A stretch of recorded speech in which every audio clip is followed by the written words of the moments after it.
বিএনপির প্রধান কার্যালয় বাংলাদেশ জাতীয়তাবাদী ছাত্র দল কিংবা যত ব্যানার ফেস্টুন আছে বিএনপি দলীয় কার্যালয় কিংবা অন্যান্য কার্যালয়ে সমস্ত ব্যানার ফেস্টুন সিদ্ধান্তে উপনীত হয়ে তারা সকলে ব্যানার ফেস্টুন সরিয়ে ফেলেছে।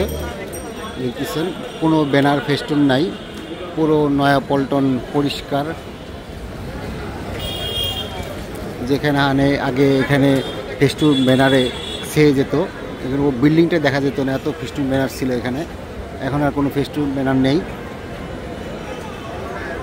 রাস্তা পরিষ্কার। এই সাইডেও অনেক ফেস্টুন ব্যানার থাকতো, এখন দলীয় সিদ্ধান্তের কারণে ফেস্টুন ব্যানার সরিয়ে ফেলা হয়েছে।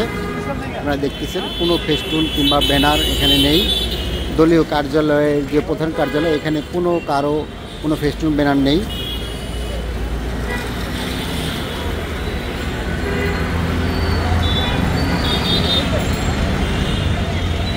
এটা প্রধান কার্যালয় বিএনপির।